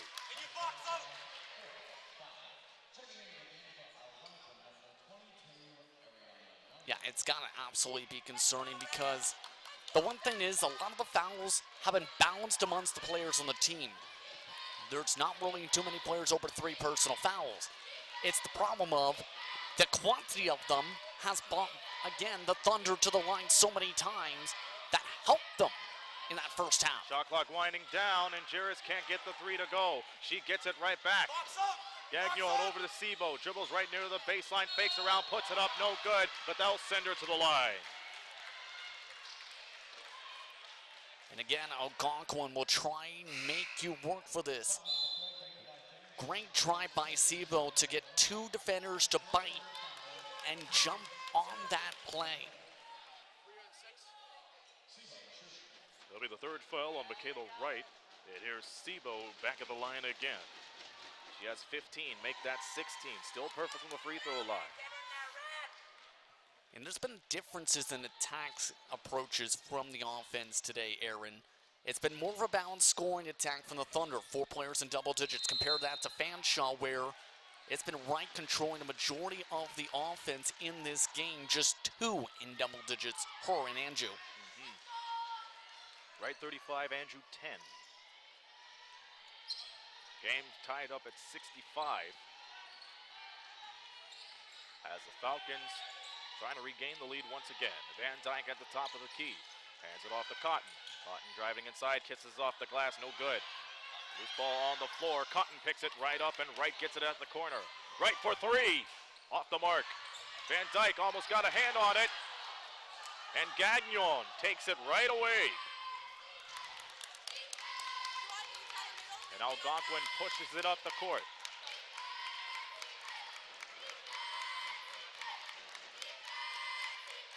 Sebo to Gagnon.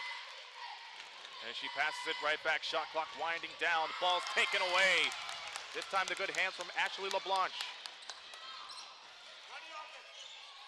Right. Jordan, foul. Got him to jump again. See if we can take a look right here. You can see. You see the jump. Able to get Siebel to jump, and that forces everyone to have to collapse in to protect the paint. Drives right to the brick wall to draw the foul. Big opportunity coming up as Jessica Jordan is at the line. This is the first free throw. She shoots 60.9% from the free throw line in the regular season. Second-year guard from Chatham. Misses both. But getting the rebound was Allison Cotton. Andrew with a drive in from the right, fires it up. It's no good. But the Fanshawe Falcons go back to the free throw line again. Big trip coming up here for Andrew, the top free throw shooter in the OCAA. You can see that contact from behind at first, and then the additional contact coming from Thompson. Draws the Bombers' sure timeout because this is a crucial trip to the stripe. And it's called by the Algonquin Thunder, and at this point for the Thunder, not only box out, but at the same time, you have to be wise with your shots as well. Yeah, they didn't have the box out on that previous trip to the stripe, and it allowed them the opportunity to now have to deal with it again. Take a look once again. You can see space wide open. They're starting to, again, struggle on perimeter defense, and that was popping up in times in the second quarter. We discussed that. It seems like now that the defense is starting to focus again on the interior because Fanshawe's been there majority of the time. In turn, the outside has opened back up for the Falcons. This Tuesday, We Digital presents the 15th Annual Westby Awards with the keynote guest speaker, Herman Moore from the Detroit Lions. Remember, tickets are $150. Doors open at 6 p.m. and the awards start at 7 p.m. For more information, you could visit thewestbys.ca and you could watch the stream on Facebook Live and WeDigital.ca. Shuad Andrew at the line. When it comes to scoring in the fourth quarter, both of these clubs have scored 6 points. But Shuad Andrew has been waking up here in this second half as she now has 11 points as she knocks down her first free throw of the day. Had to wonder when she was going to start piling on some points because she's taken a lot of shots in this entire tournament. Already more than 20 field goal attempts. But that's the type of player she is. The more shots you allow her off, the more likely she's going to make those shots. It is a 2-point Fanshawe lead. Peck to the top of the key. Brinker, 6 on the clock. Finds Sibo, going for the reverse, misses it, puts it right back and up and no good. Loose ball on the floor. Van Dyke ties it up with Peck, and it'll be a jump ball. And a huge possession arrow there by Fanshawe to draw that on that rebound attempt. This is a big defensive stop coming up for Algonquin. Fanshawe looking to expand this lead to 2 possessions. Andrew driving and a foul. That will be on Rita Sibo, her second. And that's a big one there now because Fanshawe just entered the bonus for the first time this game. The reason Andrew got so much space, the defense all focused on the right side of the court.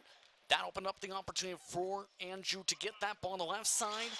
And Sibo overcommits and goes right into her. And knocks down the first free throw. 68-65. There's a 4-point Fanshawe lead with under 4 minutes to go here in regulation. Sibo with the ball. Gagnon. And it's battered away by Jordan. She takes it, but Sibo gets it right back and saves it from going out of bounds. Thompson with the ball. They have to hurry up. 8-second violation coming up, and they break it. They gotta shoot it. Ball, the shot clock violation. Great hustle from the Fanshawe Falcons. I think they thought there might have been a change of possession or reset of the shot clock. That wasn't the case because it was only tapped by Jordan.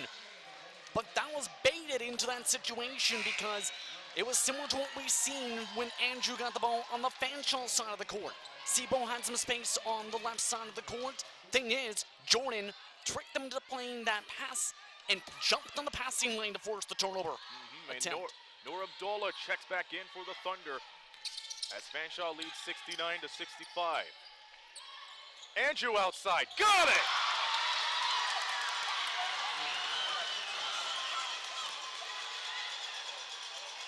They doubled her early. They've stopped the double teams. Now Andrew's waking up. Sebo fires a three. She gets it in. Oh my!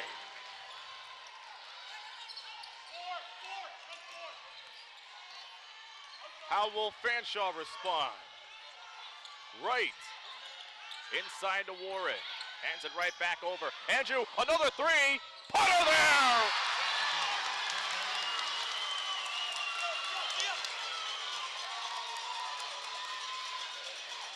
That's clutch from Shuat Andrew. Waking up here in the fourth quarter. It's a 7-point game. Ranker crosses over Jordan, and it's taken away by Andrew. Andrew, she has running room. She flips it up and draws the foul.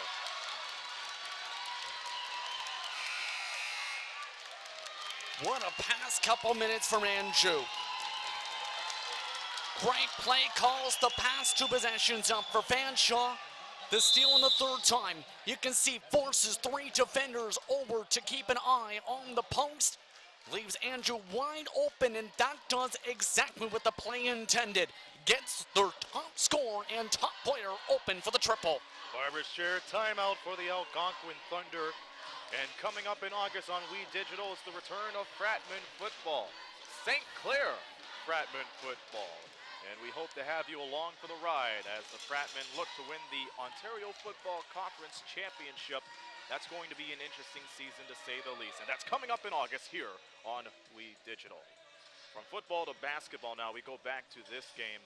Jamie McLean, there has to be a whole lot of work to do as they're down 7 with 2:30 left in the fourth quarter. Yeah, the defense is starting to crumble, and they're starting to press again. Fanshawe has been forcing turnovers with their passes again. Fanshawe has forced them, or in turn, Algonquin's almost switched, it seems, back to their outside shooting. And as we've seen in the first half, Fanshawe forced multiple turnovers and had a big run in part because of that's how they started the game offensively. So at this point, Coach McLean has to have been telling his team, you cannot afford to make silly mistakes. You have to be careful with your passes. Be prepared for players to overcommit on the passing lanes and jump if it appears to be too open. You need to be smart. Andrew has 20 points now. Make that 21 as it's now 77-68. Fanshawe has outscored Algonquin 18-9 here in the fourth quarter. Peck guarded by Andrew. Ranker up top. Under 2 minutes to go. Peck looking for options. Finds Gagnon outside and is taken away by Cotton. Great hands from her. They advance the ball up the court. Cotton picks it right down. And Andrew picks it right up. Whistle on the play. Out of bounds. Tough break for the Falcons there, but better defense prior to that. Because we've seen the Algonquin Thunder go through all their play progressions and essentially force them to panic out of that pass for the turnover. Abdallah with the ball, double teamed, and it's batted out of there by Michaela Wright. And Algonquin keeps the ball with 1:41 remaining here in the fourth. Sebo guarded by Jordan, fires a three, can't hit it. Not a smart shot in this type of situation. Both clubs are in the bonus the rest of the way. Cotton hands it back to Wright, fires it up, can't put it in, but the Fanshawe Falcons return to the free throw line. And they've been doing just that since the second half started. Yeah, let's take a look at the replay for the reason. Quick give and go. You see right there, Sebo switching to guard right instead of guarding the post of Cotton. Ends up overcommitting. Make that 36 points from Michaela Wright. And she misses it. Warren bats it out of there. And it will be Algonquin. It will be Fanshawe ball. That's huge. That's huge to go off of the Thunder. Right inside, taken away by Peck. Foul on the play. See which way this goes. She tried to go over the shoulder. It looked like Peck. The whistle came after that collision there, I believe. Just a second after she went over the shoulder of, I believe it was Cotton. That foul will be on Sierra Peck. That's her 4th personal. Allison Cotton at the line. 66.7% free throw shooter. She misses the first. Cotton has 4 points, but however, 8 rebounds today. She misses both, and Warren gets the rebound. She fights through the traffic. Outside, Jordan for 3. Off the mark. And it will go to Algonquin with 112. I believe a foul called on the play as well. That's going to bring the Thunder to the stripe. But where is the box out? We've seen this a couple times now in this fourth quarter when they've been at the free throw line. The Fanshawe has. You need to get in the proper positioning to get those rebounds. In turn, it's put them in a box. Michaela Branker has 11. She's at the line. She fills it.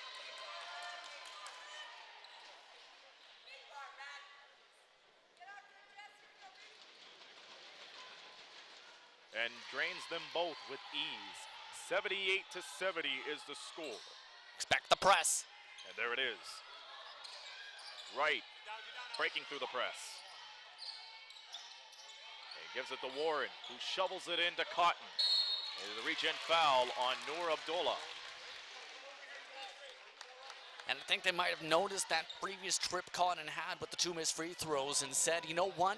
We're down by 8. We cannot afford to burn too much time. Just take the foul and force Cotton to go back to the stripe. And she misses the first free throw. This has been a close one since the third quarter. And Cotton splits the pair, 79-70.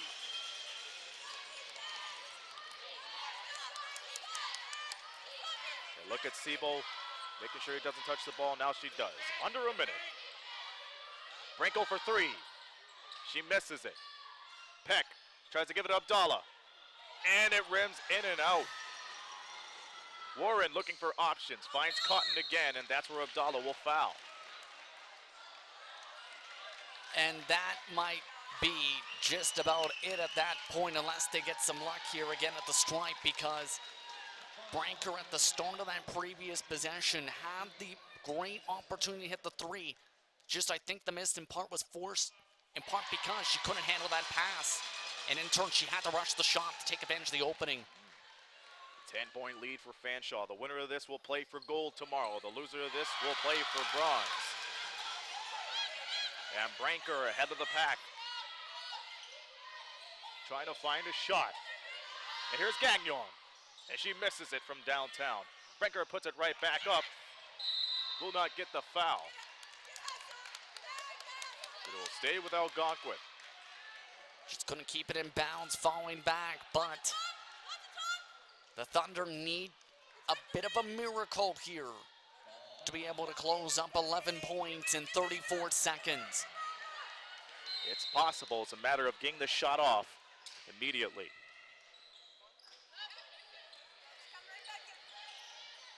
Branker is taken away by Warren. Andrew trying to break through half court. She does. It's a foul on Sierra Peck. And if it is officially on Peck, that will end her game. Either way, that appears to be all she wrote in that type of situation. As yes, indeed, that is Peck on the personal for a 5th, Aaron. So Sierra Peck fouled out, but ended up with 13 points, 6 rebounds, and 7 assists, 5 of 6 from the line, 4 of 10 overall. and she was able to bounce back from an ankle injury early on in this game. And Andrew might have capped the game off right here with those free throws. What a stellar second half for her. And a stellar fourth quarter overall with this Barber's Chair timeout.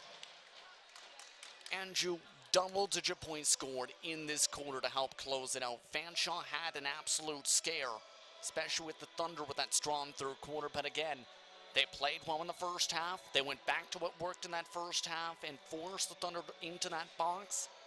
And in turn, they've executed. The winner of this game will play the winner between the Humber Hawks and the St. Clair Saints game. That's the second semifinal game in this tournament. Set to tip off around 6 p.m.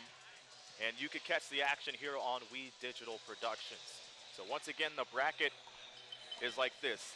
The winner of Algonquin and Fanshawe plays for the gold medal tomorrow afternoon at 3:30. The loser of this will head to the bronze medal game. That is set for 1 p.m. right here tomorrow afternoon. And Fanshawe is 14 seconds away from going back to the gold medal game for the second year in a row. Again, a stellar game for them. That third quarter wasn't their best, but the fourth quarter, just too much for the Thunder to handle, especially on the defense.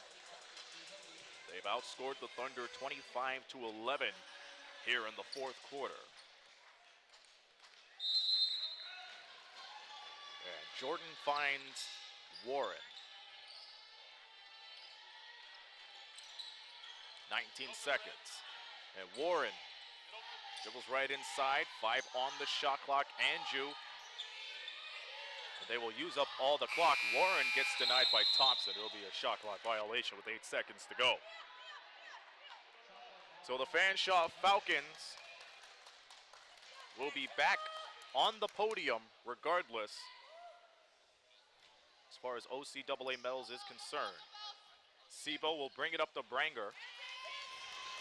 The Algonquin Thunder season will stay around as they play for bronze. 3 is good for Ariel Gagnon. 9/10 to go, and that's it.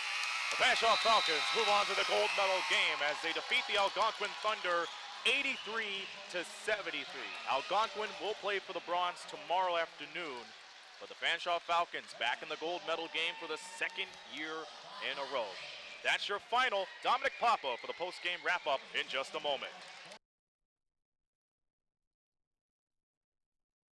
Mont's On Time Express has all of your delivery needs covered with a fleet of 50 vehicles, including cargo and sprinter vans, along with 24-foot straight trucks. It doesn't matter if the freight is big or small. Mont's On Time Express can guarantee safe and prompt delivery service throughout Canada and the United States. Licensed to broker freight throughout North America, Mont's On Time Express features same-day delivery service, along with a state-of-the-art dispatching system and live GPS tracking assistance. Mont's is fully insured and Canadian bonded and has certifications with FAST, CTAT, PIP, and SmartWay. Mont's On Time Express is open 24 hours a day, 364 days a year. To get your delivery moving, contact Mont's On Time Express at www.montsontime.ca or call toll-free at 877-250-8282.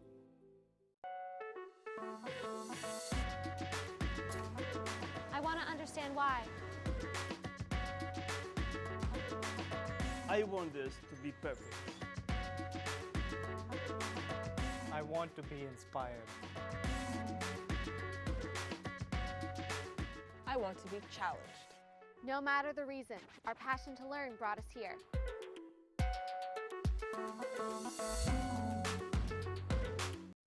Hey, Herman Moore here, Detroit Lions legend and 4-time Pro Bowl player. Hey, get your tickets and join me for the 15th Annual Westby Awards on Tuesday, March 10th at the Caboto Club.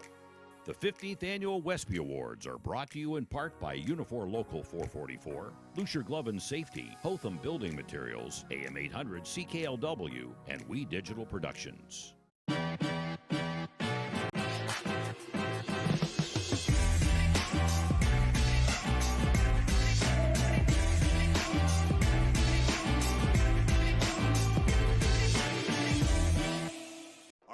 passionate about a particular sport? Would you like to combine it with your education? Are you thinking about a career in one of the many rewarding construction-related trades? Do you love subjects like science, technology, engineering, or math? Take a look at the academies of the Windsor-Essex Catholic District School Board. You'll be glad you did. And years from now, you'll look back on your high school days as the best times of your life. The academies of the Windsor-Essex Catholic District School Board. We're with you all the way. Hi, I'm DJ Smith, head coach of the Ottawa Senators. For the best in local sports coverage, We Digital.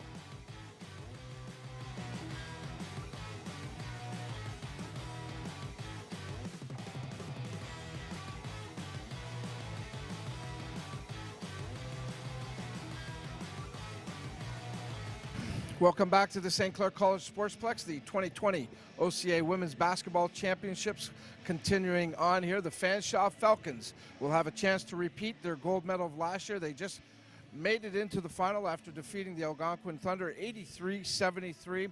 The player of the game for the Fanshawe Falcons, no question about it today, Michaela Wright joins us. Michaela, congratulations.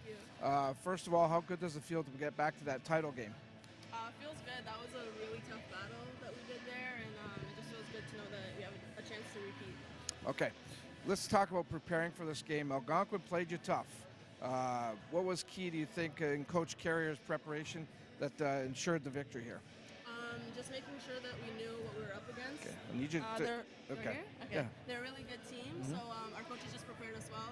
Just knowing a couple of their plays, knowing the tendencies of the players.